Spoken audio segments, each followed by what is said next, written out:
계시록 19장 7절 8절 말씀. 계시록 19장 7절 8절 말씀 같이 봉독하도록 하겠습니다. 우리가 즐거워하고 크게 기뻐하며 그에게 영광을 돌리세. 어린 양이 혼인계약이 이르렀고 그의 아내가 자신을 준비하였으므로 그에게 빛나고 깨끗한 세마포 옷을 입도록 허락하셨으니 이 세마포 옷은 성도들의 옳은 행실이로다 하더라. 아멘. 오늘 말씀의 제목은 신부를 단장시키기 위해서 오신 성령님. 자, 우리 하나님의 이름은 여러분이 알고 있기는 대부분 여호와라고 알고 있습니다. 여호와 또는 아도나이, 야훼 이렇게 부릅니다. 그 여호와라는 이름의 의미는 구원의 하나님, 우리의 주. 그런데 이 여호와라는 이름이 신약에 와서는 마태복음 1장 21절 말씀에 예수라. 그가 아들을 낳으리니 이름을 예수라 하라. 근데 예수의 이름의 뜻이 무엇이냐? 저의 백성을 저의 죄에서 구원할 자임이라. 야훼, 아도나이라고 하는 여호와라는 이름과 예수라는 이름이 굉장히 다르기 때문에 다른 이름으로 생각합니다. 그런데 이 이름은 히브리어로 여호와, 야훼, 아도나이요. 또 헬라 말로는 예수, 예슈아. 그 의미는 같은 의미, 구원의 하나님, 우리의 주, 단 한 분 구원이시라는 의미예요. 저들을 저의 죄에서 구원할 자. 단 한 분, 하나님이 준비시키신 분이 예수님이신데 그 예수님의 이름이 바로 구원자라는 이름인데 이 이름이 누구의 이름이냐라고 볼 때 요한복음 17장 11절을 한번 찾아보시겠어요? 요한복음 17장 11절 찾으셨으면 우리 다 같이 봉독합니다. 나는 세상에 더 있지 아니하오나 그들은 세상에 있사옵고 나는 아버지께로 가옵나니 거룩하신 아버지여 내게 주신 아버지의 이름으로 그들을 보존하사 우리와 같이 그들도 하나가 되게 하옵소서. 오늘 신부로 단장하게 하기 위해서 성령님이 우리 안에 오셨습니다.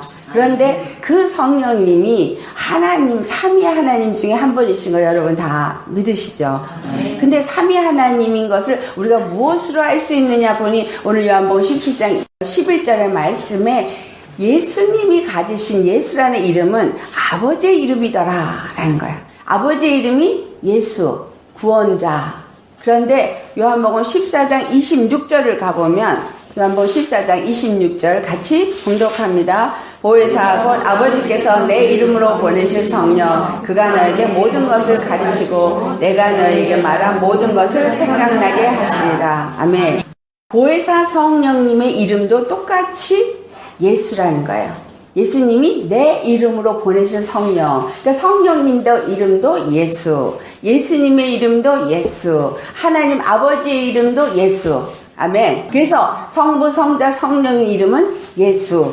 구원의 하나님이라는 거예요. 그리고 그 구원의 하나님은 그 구원의 하나님이 가지신 참뜻 그 한 뜻을 이루기 위해서 세 분이 각각 역사를 하시는데 그 일을 하시는 건 한 뜻이라는 거죠. 한 뜻인데 다만 이것을 왜 성부, 성자, 성령으로 우리가 구분해서 삼위 일체 하나님이라 말하느냐. 근데 일체 하나의 몸을 가졌다라고 하는데 예수 그리스도가 하나님의 본체시다라고 히브리서 1장에 말하잖아요. 1장 3절에. 그러니까 하나님의 본체는 예수님인 거예요. 그런데 그 예수님이 아버지와 하나인데 성부, 성자, 성령이 하신 일이 우리 일을 통해서 우리와 함께 연관되어졌을 때 하신 일이 다르다는 거예요. 성부 하나님 아버지는 창조를 하신 그 모든 뜻을 세우신 분이십니다. 계획하신 하나님. 그런데 그 계획하신 뜻대로 이 땅에 그 뜻을 이루기 위해서 성취하기 위해서 오신 분이 예수 그리스도라는 거예요. 그래서 이름이 예수 그리스도라라고 해요. 예수는 그리스도다. 예수 그리스도가 이름이 아니에요. 예수는 그리스도라는 거예요. 예수가 그리스도라는 얘기는 그리스도라는 뜻이 기름 부음을 받은 자. 근데 기름 부음을 받은 자가 구약에 누군가 나타났을 때 그것을 우리가 살펴보니 모세 오경은 제사장에 대한 얘기를 한 것이고 그 다음에 시편은 왕에 대해서 이야기를 한 것이고, 또 선지서는 선지자에 대해서 얘기를 한 것입니다. 제사장도 제사장이 일을 하지만 백성과 하나님과의 관계 속의 중보자요.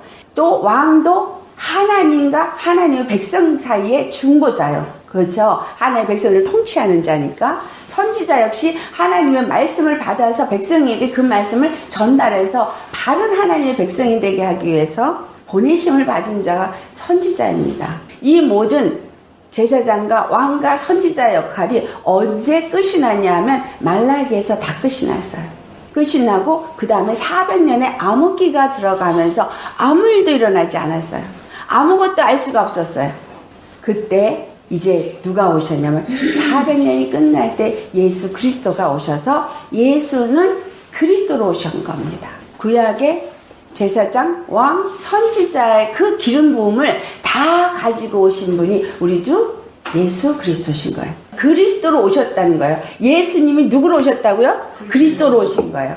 그리스도로 오셔서 제사장의 역할을 단번에 다 이루셨고, 또 죽으시고 부활하면서 백성의 왕이 되셨고, 또 하나님의 말씀을 그대로 그 몸에 가져와서 우리한테 다 전달했어요. 그래서 예수님을 우리가 특별 계시라고 말합니다. 계시, 하나님의 그 뜻을 우리에게 나타내 주신 분, 현현하신 분. 자, 말씀이 육신이 되어 우리 가운데 거하심에 우리가 그 영광을 보니 하나님 아버지의 독생자의 영광이요 은혜와 진리가 충만하더라. 요한복음 1장 14절 말씀. 독생자의 영광, 그 은혜, 그 진리, 그것을 눈으로 볼 수 있게 하신 분이 우리 주 예수 그리스도입니다. 18절 말씀을 보니 우리가 볼 수 없는 하나님, 보이지 아니 하나님이 우리 눈에 볼 수 있는 하나님으로 나타나신 분이시다, 이렇게 말해요. 그래서 계시라고 말하는데, 그 계시, 하나님이 구원이라는 계시, 그 이름이 예수라는 계시를 어디서 나타내냐면 바로 십자가에서 죽으시고 부활하면서 나타내셨어요. 그래서 십자가의 죽으심과 부활하심은 계시의 완성이에요. 십자가에 죽으시고 부활하심을 우리에게 무엇을 확증했다고 사도 바울이 말해요? 하나님의 사랑을 확증했다. 자, 우리 로마서 5장 8절을 한번 보시겠습니다. 찾으셨으면 우리 함께 봉독합니다. 우리가 아직 죄인 되었을 때에 그리스도께서 우리를 위하여 죽으심으로 하나님께서 우리에 대한 자기의 사랑을 확증하셨느니라. 하나님의 사랑 그 자체가 바로 우리 주 예수 그리스도인 거예요.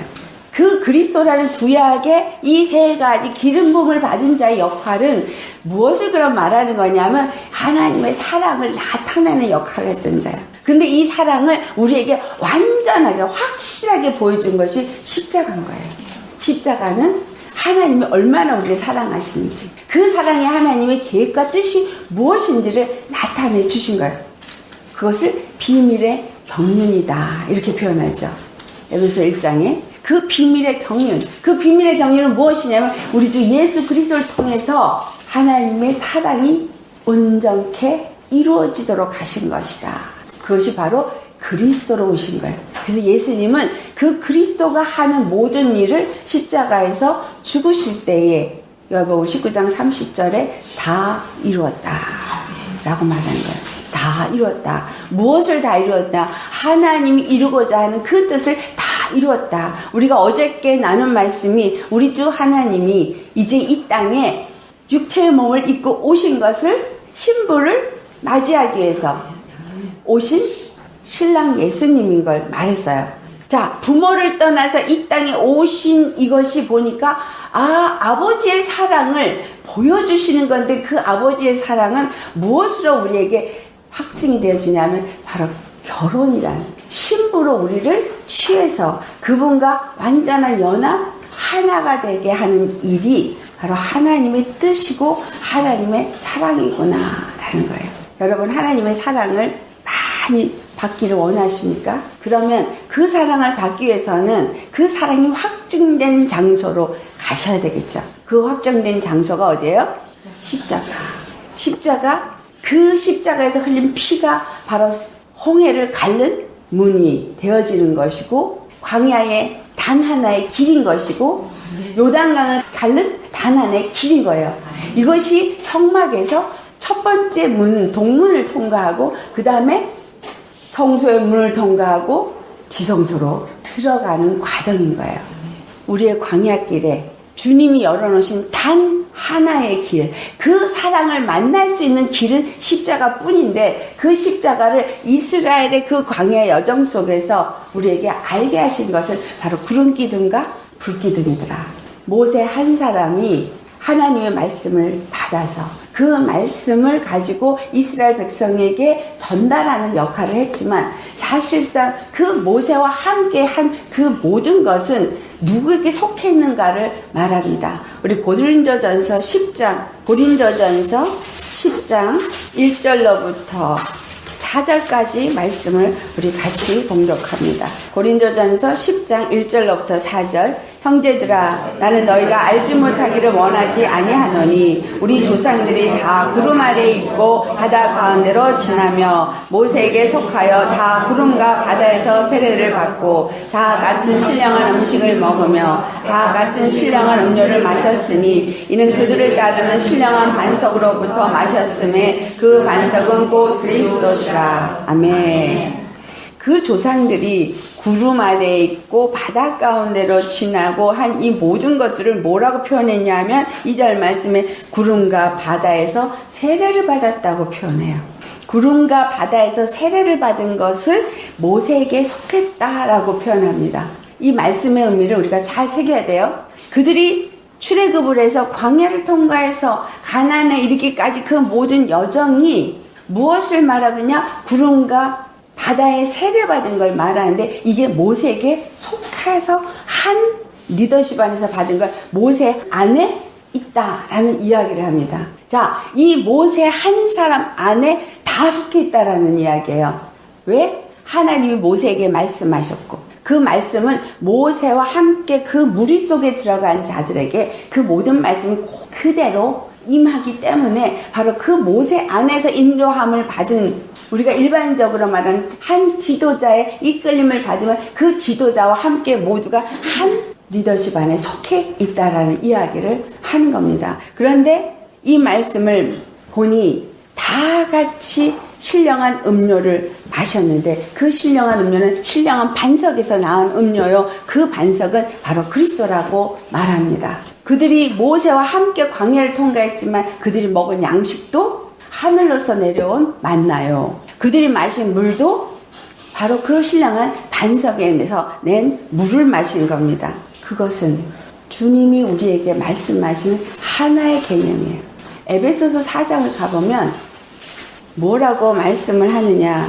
한 하나님을 말합니다. 4절에서부터 우리 6절까지 함께 봉독하시겠습니다. 몸이 하나요 성령도 한 분이시니 이와 같이 너희가 부르심의 한 소망 안에서 부르심을 받았느니라. 주도 한 분이시오 믿음도 하나요 세례도 하나요 하나님도 한 분이시니 곧 만유의 아버지시라. 만유에 계시고 만유를 통일하시고 만유 가운데 계시도다. 아멘. 우리 주님이 우리에게 가르쳐주고자 하는 것은 하나라는 개념이에요. 1.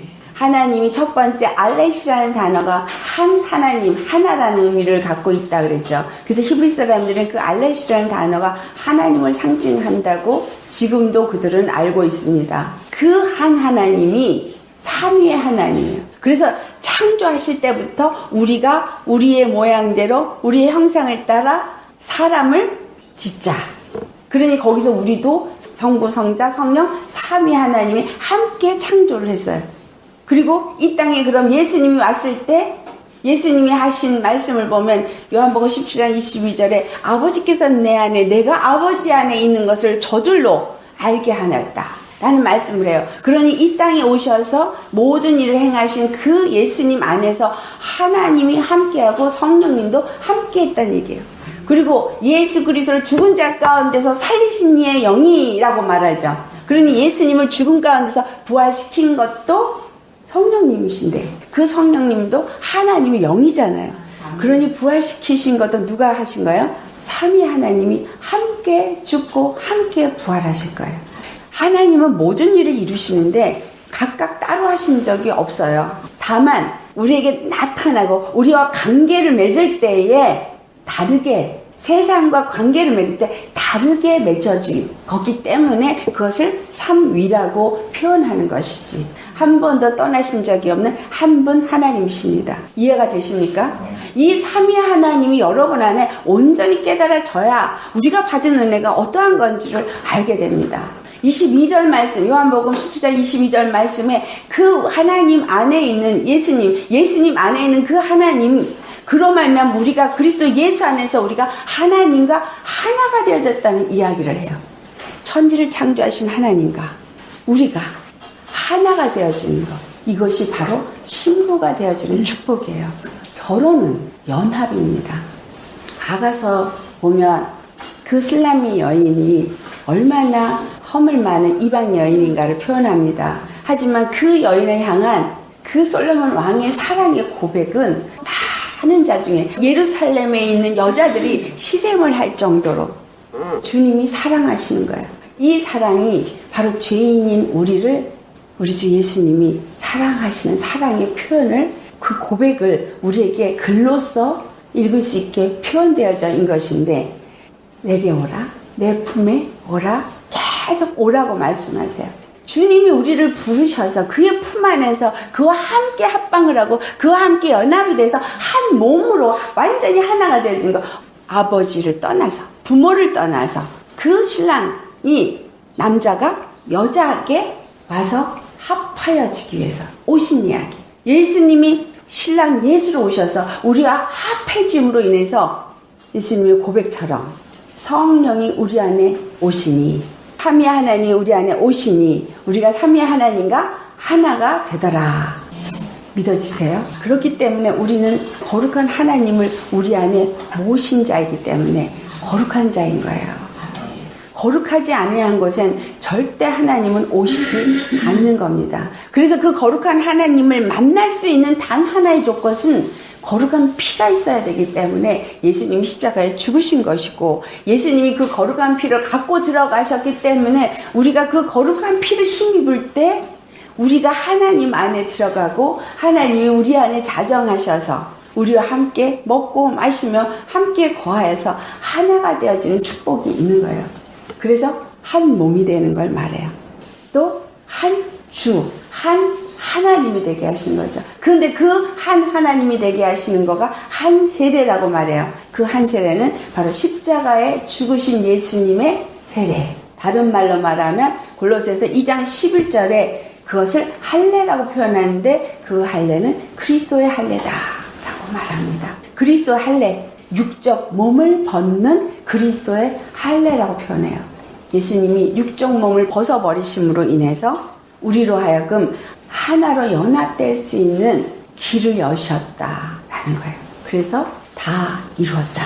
무엇을 다 이루었다? 제사장의 역할, 왕의 역할, 선지자 역할을 이룰 수 있는 그 모든 일을 다 이루었다. 그로 인해서 아담이 범죄함으로 그 아담 한 사람 안에서 모든 사람이 다 죄에 이른 것을 예수 그리스도가 아담으로 오셔서 그 아담의 죄를 사해주니 예수 그리스도 안에서 모든 사람들이 다 죄사함을 얻고 구원함을 얻을 수 있는 길이 되게 하여 주셨다라는 거예요.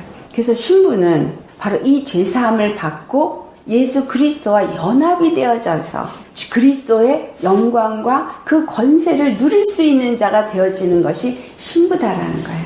그리스도의 신부. 근데 오늘 읽은 우리 본문 말씀을 보니 신부가 준비되었다라고 하는데, 그 준비된 신부는 뭐를 입었다고 말해요?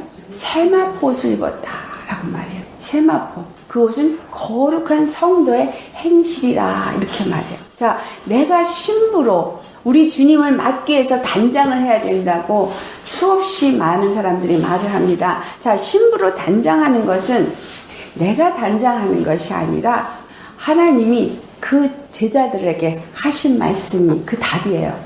제자들은 예수님이 누구신지 말씀으로 3년 동안 배웠어요. 교육을 받았어요. 그리고 죽으신 거 봤어요. 부활하신 거 봤어요. 승천하는 것도 봤습니다. 그런데 너희들 다 봤지? 나가서 전에 안 했어요. 뭐라 그랬어요? 내가 너에게 성령을 보내줄 터니 성령이 올 때까지 너는 전혀 기도에 힘쓰라. 그래서 그 마가 다락방에 그들이 모여서 전혀 기도에 힘쓰고 있었어요. 몇 날이 못 되어 내가 너에게 성령을 보내주겠다 한 그 성령이 오시니 그들이 나아가서 어떻게 해서 성령 충만함으로 말미암아 성령이 말하게 하심 따라 복음을 증거하는 자가 되더라. 누가 역사한 거예요? 성령님이. 자, 그러면 신부를 준비시키는 일을 누가 하시는 거예요? 성령님이. 그래서 성령님이 우리 안에 오셔서 우리 입술을 열어서 복음을 증거하게 할 때까지 너희는 뭘만 하라 그랬어요? 전혀 기도에 힘쓰라. 그리고 여기서 말한 전혀 기도에 힘쓰라는 이야기는 마가다락방이라는 그 공간에서, 마가다락방은 무엇을 한 공간이에요? 마지막 만찬을 한 공간입니다. 예수님과 함께 마지막 만찬할 때 예수님이 떡을 떼며 이 떡을 받아 먹어라. 이는 내 살이니. 또 잔을 나누면 이 잔을 받아 마시라. 이것은 내 피니. 내 살은 참된 양식이요 내 피는 참된 음료로다. 그 마가다락방에서 성령을 보낼 때까지 너희가 전혀 기도에 힘쓰라는 얘기는 말씀 먹고 피 마시고 생명을 채우고 주님과 교제하고 교통하며 기도에 힘써서 성령 충만함을 기다리는 준비인 거예요. 근데 성령이 창세기 1장을 보니 하나님의 영이 수면에 운행하시더라. 말씀의 물 위에 성령이 운행하세요. 여러분 성령 충만 주시옵소서. 그냥 성령 충만하게 손을 막 떨고서는 막 기도하다가 손이 막 떨리면 이거 성령이 임했구나. 귀신 충만해서 손 떱니다. 성령 충만은 이 심령에 지진이 일어나요. 여러분 심령 안에 지진이 일어나는 걸 경험해 보셨는지요?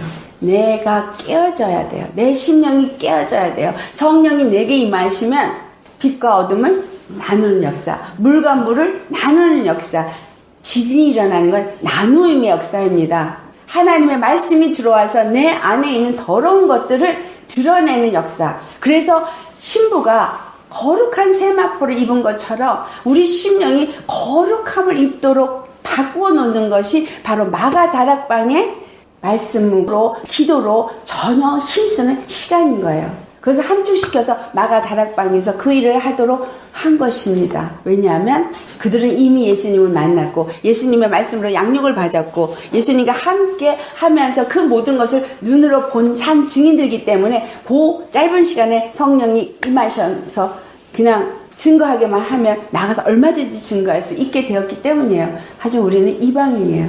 이방인은 하나님이 누군지 알 수도 없어요.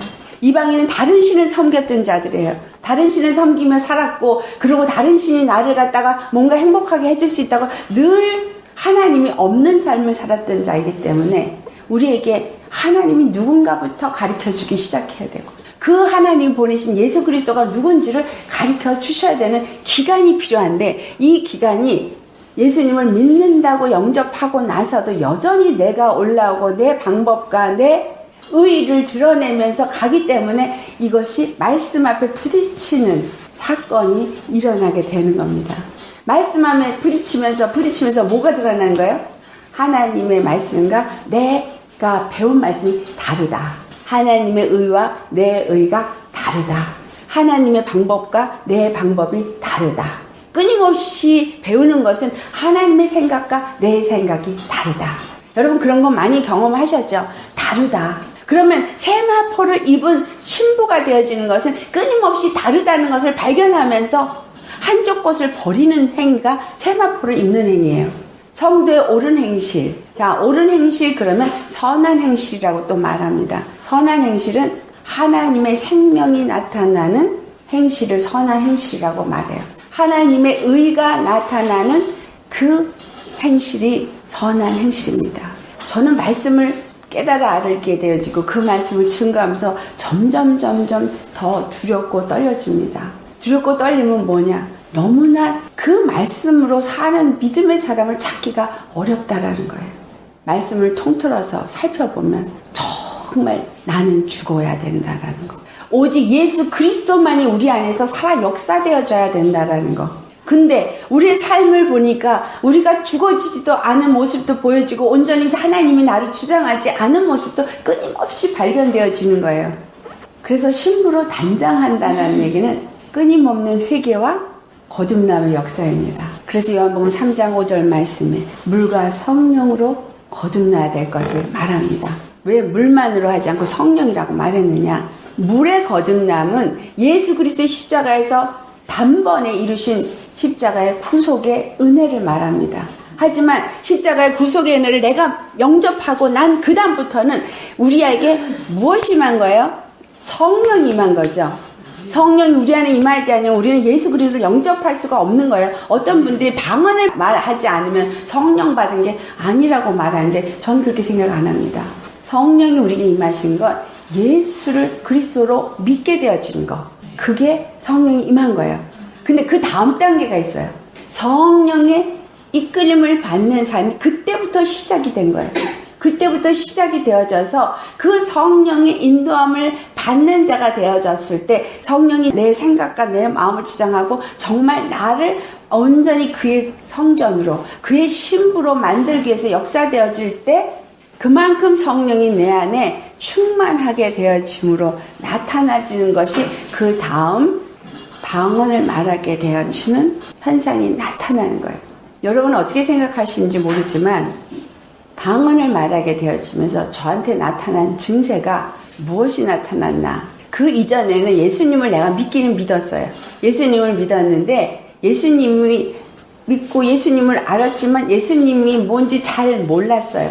그래서 여전히 내 생각과 내 마음이 나를 주장했거든요. 그러니까 영적인 변화는 일어났는지 모르지만 혼적인 변화는 일어나지 않았다라는 거예요. 근데 방언을 말하기 시작하면서 전도하는 자로 바뀌어지더라는 거예요. 내 안에 성령이 이전에 예수님을 믿게 될 때 1.1획도 의심 없이 성경을 다 믿어지도록 주님이 임하셔서 깨닫게 하시고 회개케 하시고 다 했어요. 그런데 그때는 복음을 전하는 증거자의 삶을 살지 않았어요. 그런데 방언을 말하게 되면서 내 안에서 성령이 분리된 나를 주장해서 성령이 내 입을 열어서 복음을 전하게 하시는데 만나는 자마다 복음을 증거하게 하시고 만나는 자마다 이것을 전하지 않고는 내 심령이 뜨거워서 견딜 수가 없게 하시더라는 거예요. 그래서 이것이 이제 성령 충만인가 그렇게 생각을 했어요. 그런데 그 다음 단계에 하나님이 허락하시는 건 뭐냐면 완전한 혼적인 변화를 일으키는 고난의 행진이 시작되더라는 거예요. 그 전까지는 그렇게 큰 고난이 없어요. 그 고난은 무슨 고난이었냐? 그 이전의 고난은 육체의 내가 믿음 안에서 굴복되어지는 그러한 훈련이 시작이었는데 방언을 말하고 나서 그 다음에 내 혼적인 변화를 일으키는 본격적인 훈련이 시작되더라는 거예요. 영적 싸움이 시작되더라는 거예요. 그래서 방언을 말하게 되어지면서 알게 되어진 건 내가 영적 싸움을 싸우기 위해서 무장시키기 위해서 이것이 필요했기 때문에 주님이 이것을 하게 하셨구나 라는 것을 느끼게 되더라고요. 이거는 제게 일어난 일을 제가 그냥 말씀드리는 거예요.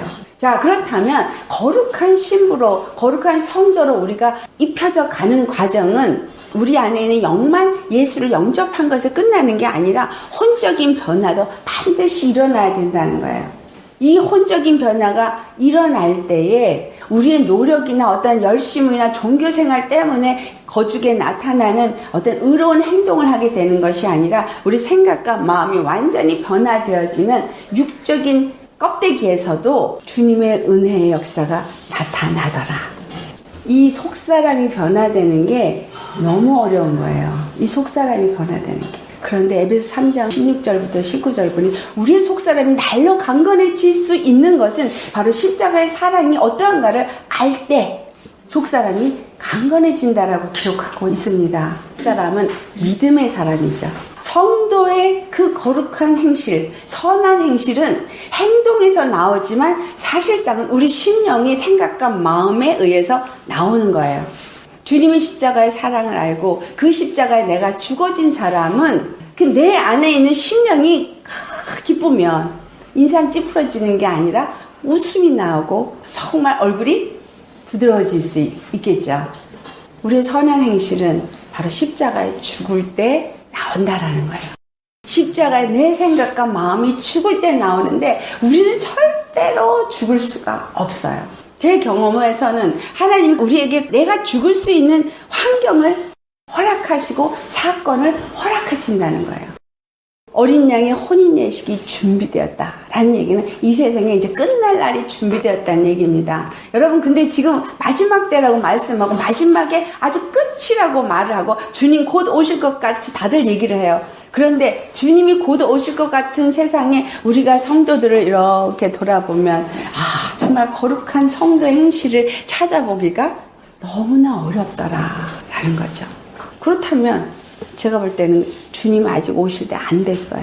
그럼 왜 이 세상이 이렇게 더 칠흑과 같은 영적인 어둠으로 가고 있느냐? 바로 양과 염소를 가르기 위해서예요. 이 세상이 영적인 어둠으로 치닫는다는 얘기는 사람들이 믿음에서 떠나 그 돈을 사랑함으로 유혹을 받아서 육적인 사람으로 변화가기 때문이라는 거예요. 영적인 사람이. 그래서 성령으로 시작했다가 육체로 마치는 역사가 일어나고 있다는 겁니다. 많은 주의 종들, 정말 할렐루야 충만했던 분들도 그 물질이 그들을 망하게 했다는 거. 성령으로 시작했다가 육체로 마친다는 이 이야기는 뭐냐면 바로 그 혼적인 그 부분이 완전히 죽어지지 않아서 미혹을 받아서 쓰러진 걸 말해요. 뭐의 미혹을 받은 거예요?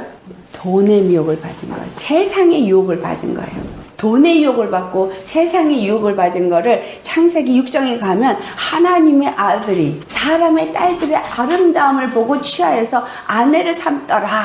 자, 우리를 예수님이 아내로 부르셨어요. 그리고 아내로 부르신 것을 다른 말로 표현하면 이스라엘로 부르신 거예요. 하나님의 백성으로 부르신 거예요. 그 하나님의 백성으로 부르신 것은 거룩하신 삼위의 하나님과 우리를 하나 되게 하시고 그 거룩함과 그 영광을 함께 누리도록 부르신 것이 바로 신부로의 부르심이에요. 그 거룩함으로의 부르심이에요. 그 영광을 함께 누리고 그 권세를 함께 누리도록 부르신 부르심입니다. 그래서 우리가 예수 그리스도 안에서 그리스도를 믿으면 하나님의 아들이 됐다라고 말하죠. 어디에? 갈라디아서 3장 26절에 우리가 예수 그리스도를 믿으면 하나님의 아들이 된다 그래요. 근데 예수를 믿는 하나님의 아들은 27절에 가면 세례를 받은 자들이 그리스도로 옷 입었다라고 말합니다. 거기서 말한 세례는 우리가 교회 가서 1년 됐을 때 물 이렇게 뿌린 세례를 의미한 게 아니라 정말 예수 그리스도의 십자가의 할례, 골로새서 2장 11절의 말씀이 우리 10년 가운데 이루어진 세례를 말해요. 죄에 대해서 죽고 의에 대해서 사는 자가 되어졌을 때 그리스도로 옷 입은 자라는 거예요. 의의 옷, 세마포를 입고 신부가 되었다라는 겁니다. 그 의의 옷을 입은 자는 분명하게 말하는 건 우리 심령에 할례를 받은 자가 되어야 하는 거예요. 여러분, 할례라는 게 이스라엘에게 어떤 의미를 주어졌는지 아십니까? 할례는 이스라엘의 표징이에요. 이스라엘의 표징이기 때문에 이스라엘을 인중에 할례를 받지 않았으면 이스라엘에서 끊쳐진 자라고 표현해요. 반드시 이스라엘 사람이라면 할례를 반드시 받아야 돼요. 이 의미는 골로새서 2장 11절에 그리스도의 할례라고 표현한 그 할례가 우리가 예수님을 영접하였다면 나도 그 할례를 받은 십자가가 내 심령 속에 있어서 하나님의 영적인 이스라엘이 된 표징이 있어야 된다라는 이야기예요. 그 표징이 바로 갈라디아서 2장 20절의 말씀입니다. 내가 그리스도와 함께 십자가에 못 박혔나니 그런즉 이제는 내가 산 것이 아니요 오직 내 안에 그리스도께서 사신 것이라. 이제 내가 육체 가운데 사는 것은 나를 사랑하사 나를 위하여 자기 몸을 버리신 하나님의 아들을 믿는 믿음 안에 사는 것이라. 할례를 받은 자는 오직 믿는 믿음으로만 사는 거예요. 내가 그리스도와 함께 십자가에 못 박힌 거예요. 못 박혔다 하면서 육체의 생각과 육체의 마음이 나를 지배해. 여러분, 믿음 생활은 그냥 적당히 하는 게 아니라 확실하게 하셔야 돼요. 확실한 건 예수가 누군지를 아는 거. 그 예수를 볼 때, 아까 계시라 그랬죠. 예수를 볼 때, 예수의 십자가를 볼 때 하나님의 사랑이 그 어떠한 것인지를 아는 자인 거예요. 삼위의 하나님이 그 하신 일이 무엇인지를 아는 거예요. 바로 그 예수 그리스도 안에서 우리가 하나님과 하나가 되어져서 그분이 가진 거룩함과 영광과 존귀와 권세를 우리가 다 갖게 하기 위해서 그런 신부로 부르심은 얼마나 엄청난 은혜인가. 이 은혜를 알게 하시고 그 은혜를 이 땅 가운데서 누리기 위해서는 무엇을 해야 될지를 알게 하는 말씀이 갈라디아서 2장 20절의 말씀입니다. 모세의 한 리더십 안에 그 모세에게 함께 속한 것처럼 우리는 예수님께 함께 속한 자예요. 예수님이 십자가를 지러 가시는 그 고난의 길에 우리도 함께 동참했기 때문에 하신 말씀이 로마서 8장 17절의 말씀. 그리스도와 함께 아들이 된 자는 상속자가 되어진 자다. 근데 그 상속자는 그리스도와 함께 고난도 함께 받아야 할 것입니다. 여러분, 그리스도와 함께 감히 우리가 무슨 고난을 받습니까? 성령이 우리 안에 임하시니 성령이 우리 마음 안에서 우리를 주장하시고 이끄시고 인도하시고 말씀하시고 우리가 예수 그리스도와 함께 고난에 동참한다는 얘기가 십자가에 죽는 걸 말하는 거예요. 예수님이 내가 너에게 매게 하는 멍에는 가볍다 그랬거든요. 무겁다고 안 했어요. 왜? 성령님이 우리 안에 오셔서 그걸 함께 하여 주기 때문에 내가 너희와 함께 그 멍에를 맨다고 하셨어요. 성령님이 우리 안에 오셔서 우리로 하여금 알게 하시고 말해 주시고 가야 될 것, 가지 말아야 될 것, 해야 할 것, 하지 말아야 될 것 다 말해 주시면 그대로 순종만 하면 되는 거예요. 그 순종이 바로 내가 죽는 거죠. 그런데 그 순종이 뭐가 하나님 뜻인지를 모르겠으면 순종을 하려도 할 수가 없잖아요. 그래서 말씀과 기도로 더 주님과 교제하는 삶이 이루어져야 하는 거예요. 그래서 신부가 거룩한 세마포로 단장을 하기 위해서는 반드시 성령 충만함을 받아야 합니다. 성령의 인도함을 받아야 하는 거예요. 성령의 인도함을 받기 위해서는 내가 주님 안에서 말씀과 기도로 더 교통하는 가운데 이 심령이 늘 주의 말씀에 사로잡혀 있어야 한다라는 거예요. 어떻게 먹고 살기도 바쁜데 그게 가능하냐. 목사님 일하느라고 너무 바빠서요. 성경 읽을 시간이 없어요. 기도할 시간도 없어요. 이게 왜 이런 말이 나오냐 하면 기도는 시간을 정해서 무릎 꿇고 해야만 기도다라고 생각하기 때문에요. 어떤 전도사님이 저를 찾아오셔서 기도를 정말 많이 하셨대요. 근데 정말 생계 유지 때문에 뛰다 보니까 기도 생활을 아주 잘 못한다 이런 얘기를 하세요. 제가 이 시간을 빌어 여러분한테 말씀드리고 싶은 건 여러분은 24시간 기도할 수 있는 사람이 되시기를 축원합니다. 일을 하면서도 기도할 수 있고요. 차를 타고 가면서도 기도할 수 있고 사람을 만나면서도 기도할 수 있고요. 이건 무슨 말이냐면 호흡을 하듯이 기도하라 이 말이에요. 모든 것을 주님을 주인으로 머리로 모셔서 주로 모신 상태에서는 모든 것을 볼 때 묻고 할 때 묻고 말할 때 묻고 행동할 때 묻고 기도하면서 주님과 호흡하듯이 하시라는 거예요. 그렇게 주님과 호흡하듯이 하면 여러분 자면서도 기도합니다. 그리고 주님을 계속 찬양하시면 자, 참 놀랍고 놀랍도다. 이런 일이 있으니 참 놀랍도다. 저런 일이 있으니 참 놀랍도다. 제가 여기 와서 여러분을 만나니 참 놀랍도다. 하나님의 은혜가 너무나 크고 너무나 감사하다. 주님을 찬양하면 이 심령에서 누가 기뻐해요? 여기 예수님이 계시니까 예수님이 기뻐해요. 예수님 기쁘다 보니 나도 덩달아 기쁘니 내 몸도 기쁘니 그냥 날아갈 것 같이 좋더라. 참 그와 같을 때 찬양이 절로 나와요. 정말 은혜 받은 건 감사가 폭발하는 거예요. 기쁨이 폭발하는 거. 예수님이 정말 이렇게 부족하고 이렇게 연약하고 이렇게 나같이 부족한 자를 신부로 삼으셨다는 거. 그분과 하나가 되게 하셨다는 거. 이게 너무 감사해서 정말 나의 모든 걸음걸음이 감사로 넘쳐나는 거. 이게 찬양이에요. 그래서 우리의 삶은 찬양이 울려 퍼져야 돼요. 그래서 에베소 1장에 하나님 비밀의 경륜은 우리를 찬양의 기업으로 영광의 기업으로 예정하셨다라는 하나님의 영광을 우리 삶 가운데 나타내기로 예정하신 거예요. 하나님의 그 권세를 우리한테 기업으로 얻고 그것을 찬양하도록 경배하도록 우리를 예정하셨다는 거예요.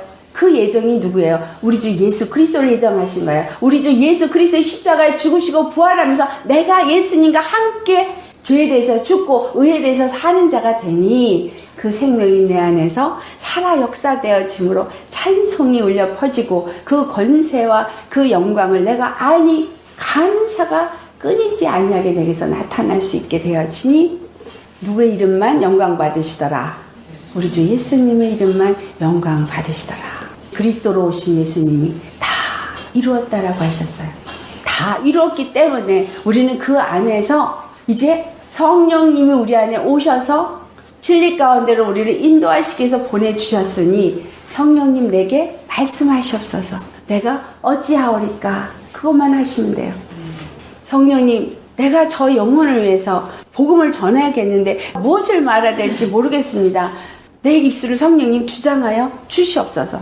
말씀이 내 안에 있으면 하나님은 환경도 만들어주시고 입술도 열게 하시고 무슨 말을 해야 될지 다 말하게 하신다는 거예요. 그래서 신부로 단장되게 하시는 것은 누가 단장시키는 거냐? 성령님이 단장을 시키신다는 거예요. 내가 하는 게 아니라.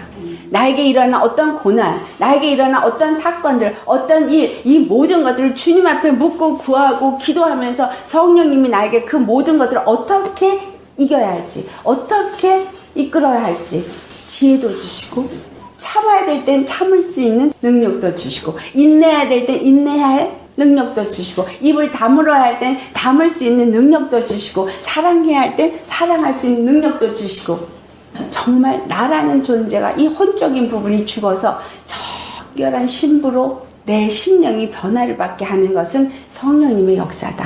그래서 말씀을 먹는 거예요. 말씀을 먹으면 이 말씀이 성령이 나에게 깨달음으로 올 때 뇌마로 와서 꽉 박혀요.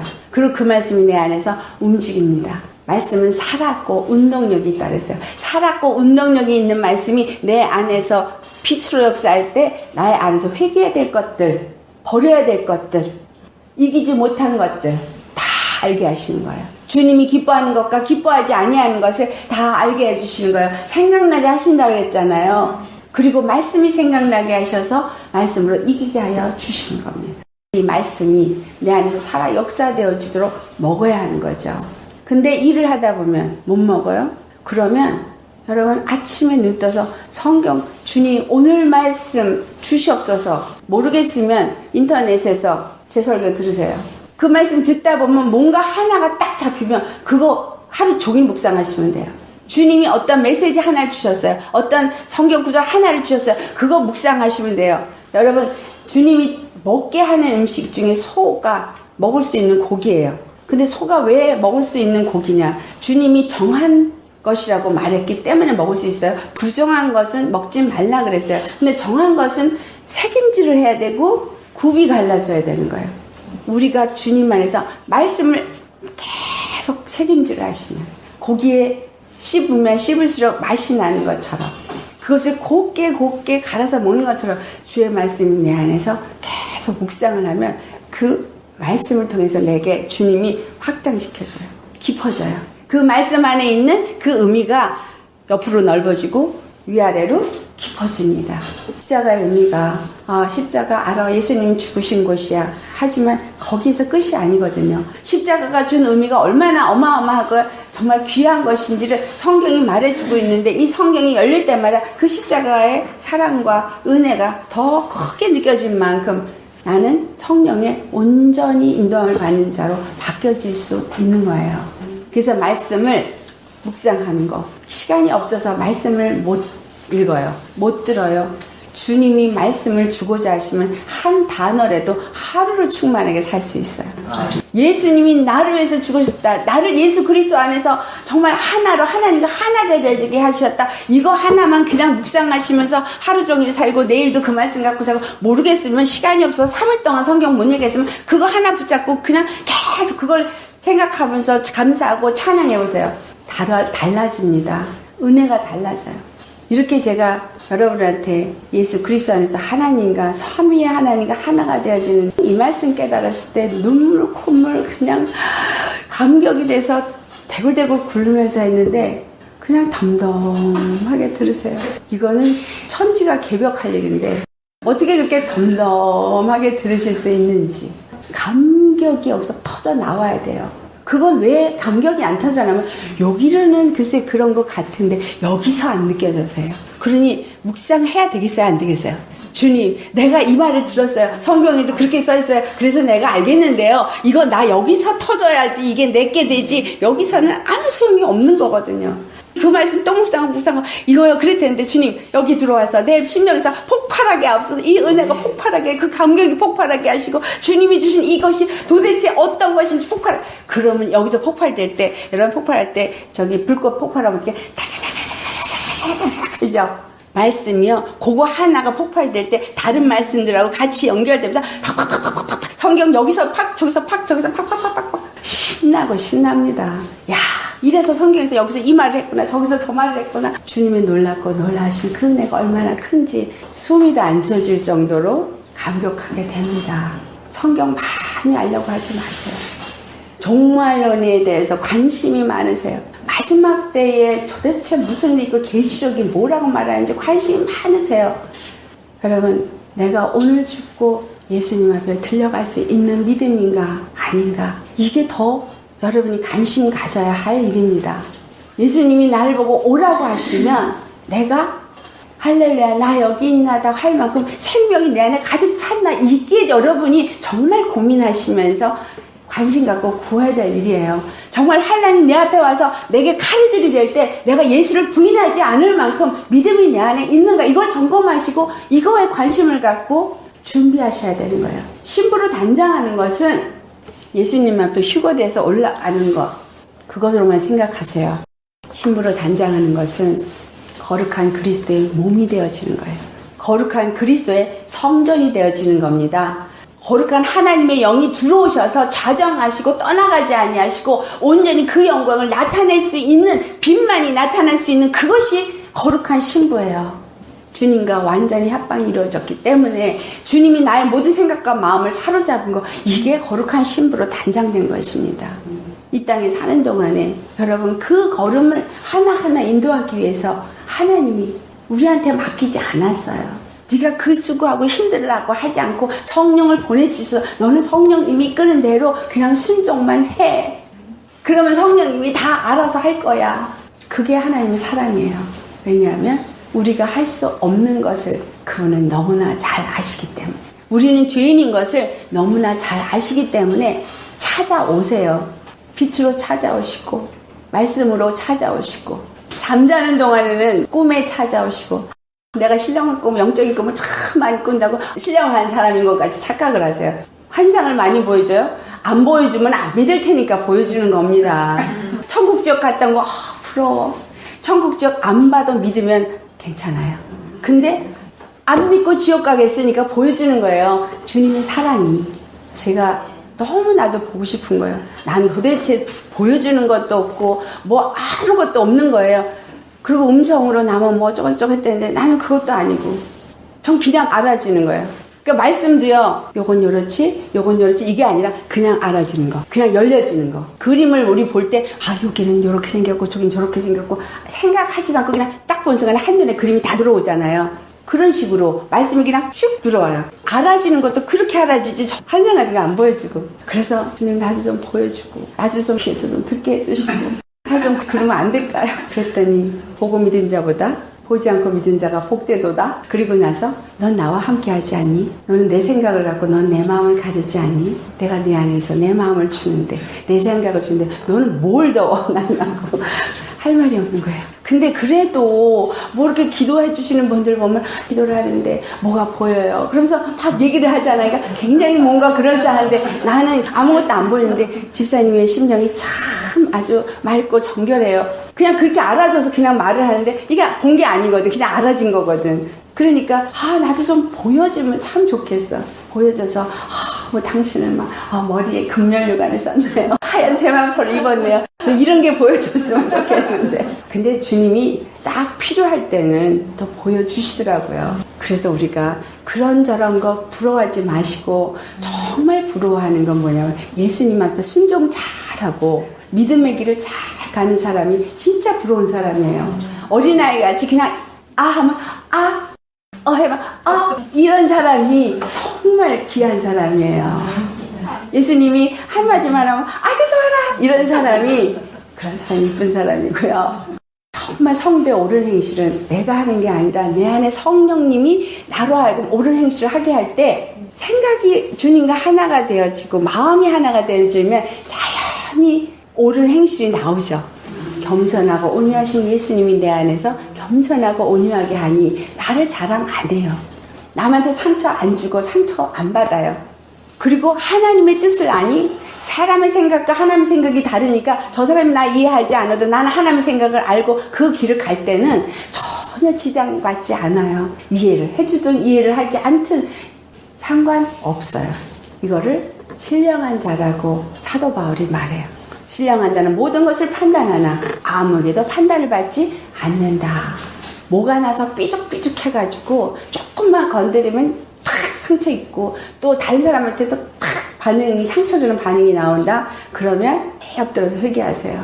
나는 하나님이 거룩한 신부로 나를 부르시고 그 거룩한 신부가 가진 그 건세가 어마어마하게 예수 그리스도 안으로 들어가서 완전 하나가 되어지는 거고 예수님이 가지신 그 모든 것을 나에게 주는 건데 요걸 방해하고 있거든요, 사단이. 그러니까 빨리 쫓아내죠. 아멘. 그래서 예수 그리스도 안에서 정말 거룩한 신부로 단장되시길 예수 축원합니다. 신부가 하나가 아니잖아요. 나는 다만 부분이에요. 다만 지체일 뿐이에요. 에베소 4장을 다시 한번 가보시겠습니다. 한 몸이라고 했는데 그 한 몸을 만들기 위해서 선물을 주셨다고 말하죠. 그 선물이 바로 우리 주 예수 그리스도인데 11절로부터 15절까지 같이 봉독하겠습니다. 그가 어떤 사람은 사도로, 어떤 사람은 선지자로, 어떤 사람은 복음 전하는 자로, 어떤 사람은 목사와 교사로 삼으셨으니 이는 성도를 온전하게 하여 봉사일을 하게 하며 그리스도의 몸을 세우려 하십니다. 우리가 다 하나님의 아들을 믿는 것과 아는 일에 하나가 되어 온전한 사람을 이루어 그리스도의 장성한 분량이 충만한 데까지 이르리니 이는 우리가 이제부터 어린아이가 되지 아니하며 사람의 속임수와 간사한 유혹에 빠져 온갖 교훈의 풍조에 밀려 요동하지 않게 하려 함이라. 오직 사랑 안에서 참된 것을 하여 범사에 그에게까지 자랄지라. 그는 머리니 곧 그리스도라. 16절 시작. 그에게서 온몸이 각 마디를 통하여 도움을 받음으로 연결되고 결합되어 각 지체의 분량대로 역사하여 그 몸을 자라게 하며 사랑 안에서 스스로 세우느니라. 아멘. 그리스도의 신부는 각 지체가 연합하는 거예요. 그래서 함께 하는 거예요. 목사는 권위주의로 머리를 뻣뻣이 들고 위에 군림하는 게 아니라 성도들을 예수 그리스도와 함께 잘 가게 신부로 잘 단장할 수 있게끔 그것을 잘 인도하는 사람이에요. 중간 매개체일 뿐입니다. 잘 단장되어질 수 있도록 사역자들은 성령의 이끌림을 받아야 돼요. 성령이 인도하시는 대로 잘 가이드를 할 때 성도들이 다 그 몸으로 단장이 잘 될 거 아니겠습니까? 거룩하게 단장이 되어질 거 아니에요. 그래서 직분이 교회에서 다 다르게 있는 겁니다. 어떤 직분도 부족함이 없는 직분이에요. 동등한 직분입니다. 여러분, 하나님은 공평하신 하나님이에요. 그 역할을 준 만큼 그 역할에 합당한 것을 요구하십니다. 그 역할이 주어진 만큼 그 역할을 감당할 수 있는 기름 부음을 주십니다. 그래서 어떤 기름 부음이 보이게 차이가 있어 보이지만 그러나 그 모든 것을 이루게 하시는 이도 한 성령이고 한 하나님이세요. 협력해서 그 일을 이루어갈 뿐이기 때문에 서로 사랑해야 되는 거예요. 서로 귀하게 여겨야 되는 거예요. 함께 자라나게 해야 되는데 하나님의 아들을 믿는 것과 아는 일에 하나가 되어지나. 처음 만났어도 우리 아들이 딱 뭐만 보여줘야 돼요? 예수 그리스도의 십자가의 은혜만 보여줘야 합니다. 그 십자가가 무엇인가를 아는 사람들의 모임이어야 하는 거예요. 예수 그리스도 십자가를 통해서 우리에게 준 은혜가 무엇인가를 아는 모임. 그래서 그 십자가를 자랑하는 모임. 그리고 그 십자가 은혜를 찬송하는 모임. 이게 교회의 모임이에요. 그렇게 될 때 온전한 사람이 이루어지는 겁니다. 온전한 사람, 신령한 그리스도의 몸이라고도 표현하고 하나님의 성전이라고도 표현되어지는 바로 어린 양의 신부, 정결하고 거룩한 신부로 만들어진다라는 거죠. 그래서 성령이 교회들 가운데 임한 것입니다. 그 교회가 내 안에 거룩한 성령이 임하시고 거룩한 성령이 나로 정결한 신부로 만드시고 그래서 하나님의 거하시는 거룩한 성전이 되어질 때 나를 통해서 주님이 나타내시고 그리고 이와 같은 정결한 신부를 나중에 데려가시는 거예요. 우리 주 예수 그리스도를 아는 일과 믿는 일에 하나가 되어져야 돼요. 그래서 온전한 몸으로 함께 세워져 가야 되기 때문에 너희가 서로 사랑하라. 요한일서 4장 12절 말씀, 너희가 서로 사랑할 때 그 사랑이 온전케 된다. 하나님의 뜻은 사랑인데 하나님의 그 사랑이 온전케 되어지는 것은 서로 사랑해서 한 몸으로 지어질 때 그 사랑이 온전해진다는 거예요. 하나님의 뜻이 온전히 이루어진다는 겁니다.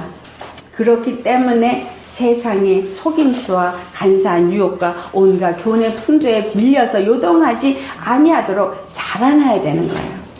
내가 예수 만난 거 서로 증거하면서 주님이 저 사람한테는 저렇게 역사를 하셨구나. 나도 이런 일이 있을 때 저 사람이 믿음으로 저렇게 뛰어났으니 나도 그렇게 하면 되겠구나. 이게 교제예요.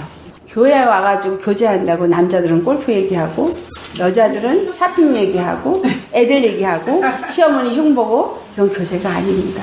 정말 주님 안에서 온전한 교제는 우리가 한 몸인 것을 끊임없이 확인시키는 거예요. 그래서 마가다락방에서 그들이 모이기 힘쓴 이유는 같이 떡을 떼고 잔을 나누는 거예요. 이 떡을 떼고 잔을 나누는 걸 우리가 예수님의 한 몸인 것을 확인하고 예수님의 한 피를 마신 한 형제요, 한 자매요, 한 몸인 것을 모일 때마다 기억하라는 거예요.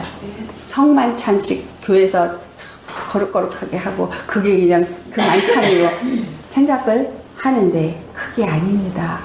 각 마디마다 서로 통하고 서로 도움을 준다 그랬어요.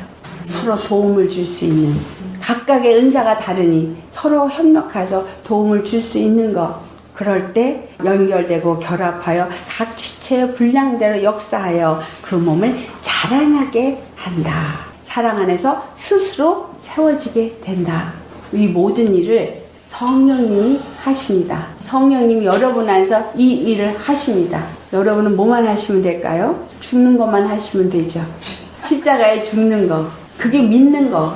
죽는 거 이꼬르 믿는 거 이꼬르 순종. 죽는 게 순종이잖아요. 이게 다른 말로 십자가를 지고 가는 거예요. 그 길이 어떠한 길일지라도 세상 사람들이 인정하고 안 인정하고 상관없이 그 길을 가는 거. 이게 신부의 길이에요. 여러분 그 길을 가길 원하십니까? 신부가 되길 원하십니까? 예, 정결한 신부가 되려면 거룩함을 입어야 되는데 그 거룩함은 오직 십자가 안에 있는 믿음으로만 거룩함을 입을 수 있는 거지 다른 어떤 것으로도 입을 수가 없기 때문에 십자가에 우리가 죽어야 되는 거예요. 육의 사람을 죽고 바로 예수 생명으로 살려니 매일 말씀을 먹어야 되더라. 예수님과 호흡의 기도를 해야 정말 어떻게 해야 될지 지침을 받고 성령의 가르침이 나를 인도하니 늘 기도에 힘써야 되더라. 24시간 기도하세요. 정말 늘 말씀을 묵상하시기 바랍니다. 세상이 사람들하고 전화 많이 해서 많은 말해야 나한테 이득될 거 하나도 없어요. 우리 말하는 거 전부 세상 말하죠. 세상 말하다 보면 거기서 죄져요. 세상께 들어와요. 은혜가 안 들어와요. 그러니 무슨 말이에요? 은혜의 말만 하시면 돼요. 주님의 은혜를 나누고 주님의 그 사랑을 나누고 주님이 얼마나 좋은지 그걸 나누다 보면 전도가 저절로 될 것이고 그래서 사도행전은 끝나지 않았어요. 사도행전 1장 8절 말씀 성령이 내게 임하시면 너희가 권능을 받고 온 유대와 사마리아와 땅끝까지 이르러 내 증인이 되리라. 성령이 내게 임하신 이유가 바로 신부단장인데 이 신부단장이 보니까 예루살렘과 온 유대와 사마리아 땅끝까지 이르러 내 증인이 되게 하셔서 이것이 전파되어서 만민이 예수 그리스도를 주로 영접하여서 하나님이 약속하신 복을 받게 하는 것이더라. 그래서 신부로 단장되도록 성령을 보내주신 것이고 그래서 우리는 사도행전 시대에 살고 있어서 바울이 핍박을 받으면서도 내가 십자가만을 자랑하노라 라고 얘기를 했고 정말 그가 그 매임을 받을 것을 알면서도 성령이 너희가 예루살렘에 가면 매임을 받을 것이다. 하지만 두려워하지 말라. 염려하지 마라. 내가 너를 많은 왕들 앞에 세울 것이다. 결박을 받아도 결박을 받는 일이 내 앞에 온다 할지라도 그것도 하나님이 뜻이면 그냥 순종하는 거예요. 이것이 우리가 이 시대를 살고 있는 자에게 하나님이 기다리고 원하시는 사도행전의 삶입니다. 그 사도행전의 삶이 여러분 잘 아시는 지상대위임령, 지상대위임령. 마태복음 28장 19절 20절 말씀. 너희는 가서 모든 족속으로 제자를 삼아 아버지와 아들과 성령의 이름으로 세례를 주고 내가 너에게 분부한 모든 것을 가르쳐 지키게 하라. 이건 우리 모두에게 주님이 말씀하신 거예요. 근데 내가 하게 하시는 것이 아니라 성령이 내 안에서 하게 하시고 그것은 바로 신부단장이라 이 말입니다. 신부단장이 교회 안에 모여서 이게 신부단장이 아니고 신부단장은 그리스도의 몸을 세우는 거예요. 정결한 몸, 그리스도의 온전한 성전, 하나님의 거룩한 성전을 세우는 게 신부단장입니다. 저와 여러분은 정말 이와 같이 성령의 인도함을 받아 신부단장하는 자가 되시기를 예수 이름으로 축원합니다.